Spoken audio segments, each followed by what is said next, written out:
Happy Halloween, everybody! Today we're going to be doing some Halloween crafts, including a Halloween food treat, so stay tuned.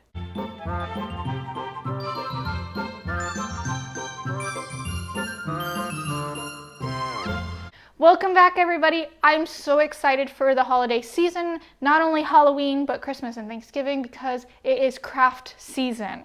I enjoy making crafts with my kids all the time, but when it comes to the holidays, there's certain crafts that I love doing every year. So today we're going to do a couple of those, and the first one's going to be a coffee filter bat. So your items that you need, or your supplies that you'll need, is coffee filters, a spray bottle, some googly eyes, black paint, glue, scissors, a clothespin. I have washable markers, and then I have a paint pen. But you could use any sort of Sharpie or marker or anything like that. It just has to be white. So first step is to grab a coffee filter and spread it out flat. And then you need to grab your washable markers, and these need to be washable because once you color it, this is the kind of, that's what you're trying to get. That the marbly spread around kind of stuff, but it won't spread if it's not washable markers. So make sure you have washable markers. And then you just color it with any colors you'd like. I like to do the Halloween colors, so black, purple, orange, green, gray, whatever it is. And you just color away. Now, this is a good craft for the younger kids because when you color on your coffee filter, it doesn't have to be in a certain pattern. You can scribble here and there. But I'm going to actually try and make a pattern to see how it turns out.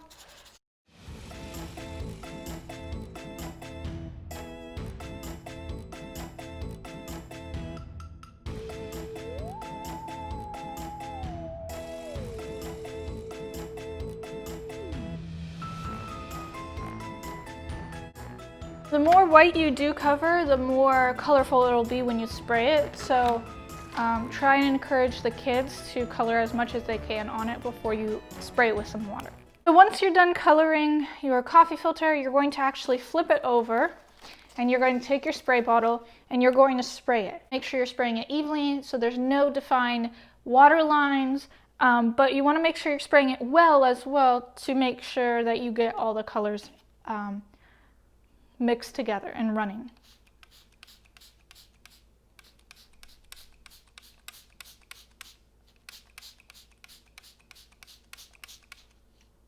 And when you're doing this project, I really recommend that you do it on a paper plate because as you can see, when you go ahead and spray it, there is a lot of excess water that comes off and it can stain the counters.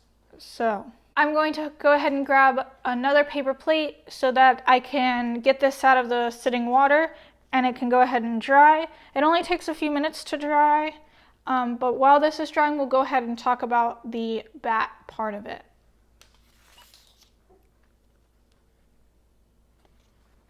So while that's drying, we're going to go ahead and move on to the body of the bat. So you have your clothespin and you paint it black for a bat. And you take your white marker and use that for the mouth and the teeth. And then I glued on googly eyes. They don't have to be the same size. I did mine a little silly.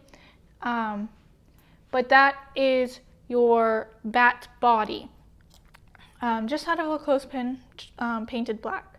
But while that is drying, you can go back to your coffee filter because that should be dry. But we're going to go ahead and move on using a coffee filter I've already done to then cut out the wings.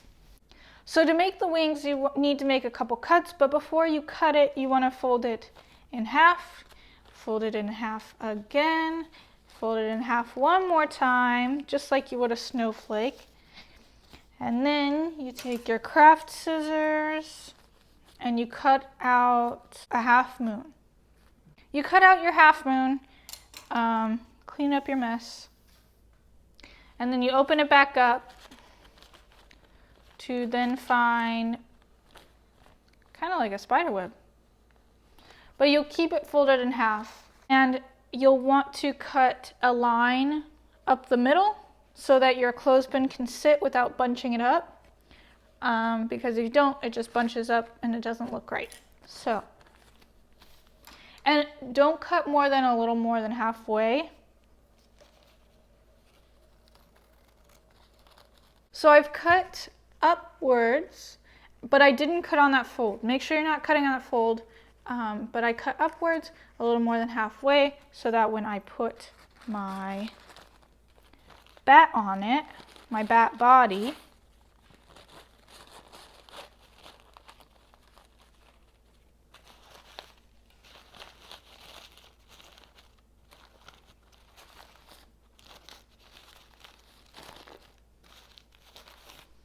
looks like a bat. So again, this craft is very good for the younger ones because they can make whatever design they want. It doesn't have to be perfect. They can scribble as much as they want on it. And every time you do this craft, it will look a little bit different because every single one of these will come out different when the markers mix. So, very cute craft. Moving on to our next craft, we have a spider and a spider web. For the spider, you're going to make it out of the kids' hands, and you're going to paint their hands with black paint. Make sure it's washable, so you can wash it off the kids' hands. But you're going to want to paint just this part of the hand. Don't worry about the thumb, because those will be cut off. And then make sure that their fingers are spread wide, because those are going to be the legs of the spider. I suggest you make sure that you're doing one hand at a time, because it'll be easier. So you press it down, and then you go ahead and do the other hand, and you want the palms to overlap just a little bit when you press down on the other side. If you don't have paint or don't want to use paint, I suggest you use construction paper, trace their hands with a white pencil so you can see it and cut it out, and that'll be perfectly fine as the spider as well. While your spider's drying, you can go ahead and move on to making your spider web. And for this, you'll need just a paper plate. There's ridges on this plate. I'm going to cut right where they start in a circle, and I'm going to cut that out.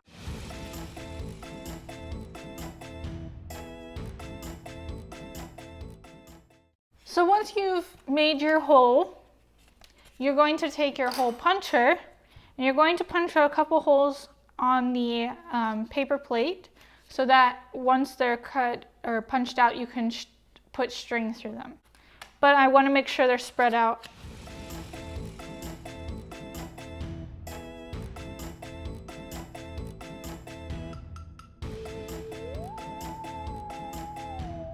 Okay, so I ended up doing 8 holes, and I'm going to take my white string and I'm going to lace it through to make a web, but there is no correct way of putting the string through the holes. You just go in any pattern or any which way. You're going to make sure you pull a good amount of string out of here before starting.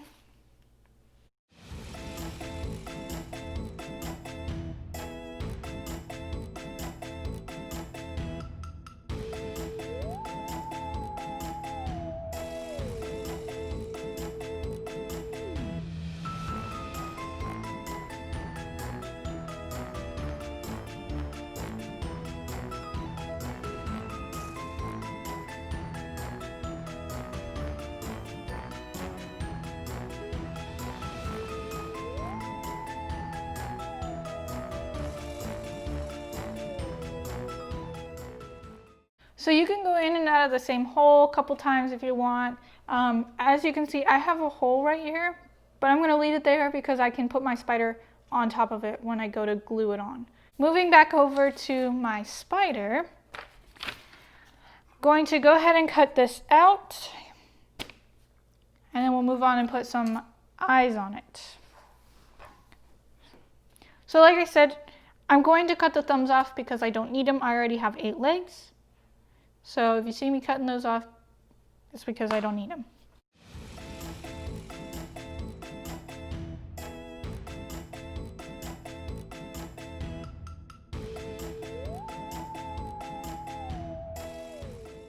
So I have cut out my spider or my handprints, and I'm going to go ahead and glue it onto my spider web. Like I said, my hands are too big for this project, but they're the only hands we got. So we're gonna put some googly eyes on it first.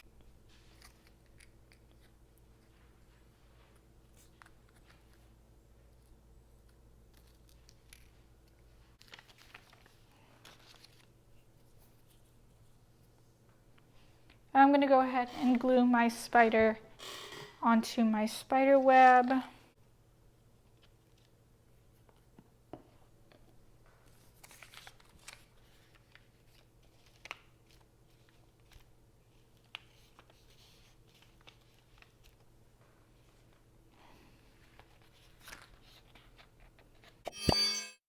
Our Halloween food treat, a witch's broom. How cute is that?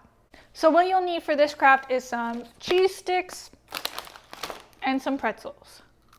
So we're gonna open this up. Make sure that if you're making this for somebody else, your hands are washed, you're being clean about it, you're on a plate. Make sure you're being nice and clean. If it is yours, go ahead to feel free to snack while you're making it. So you take your cheese stick out of the wrapper and you cut a pretty good amount. You gotta take into account that you have to make the bristles plus put in the pretzel in the top. So I think that's a good amount of cheese. And then what you're going to do is you're gonna cut little slices in the cheese while rotating it to make those bristles.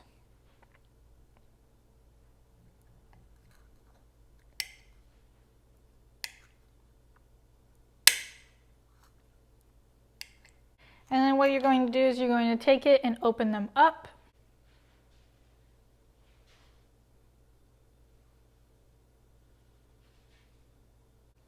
And then you're going to take your pretzel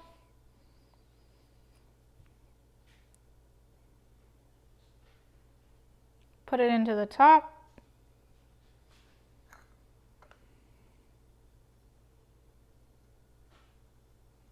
I'm going to make the bristles come out just a little bit more so it can stand up. And then you have your broomstick, your witch's broom.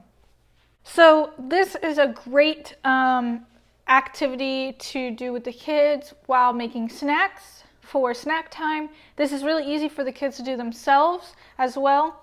So you can make your snack while they're making their snack.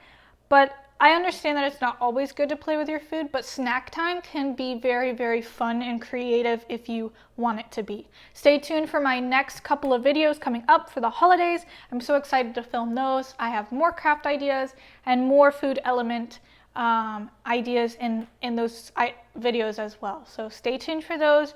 If you're new here, hit that subscribe button. I hope you guys enjoyed. I will see you in the next video.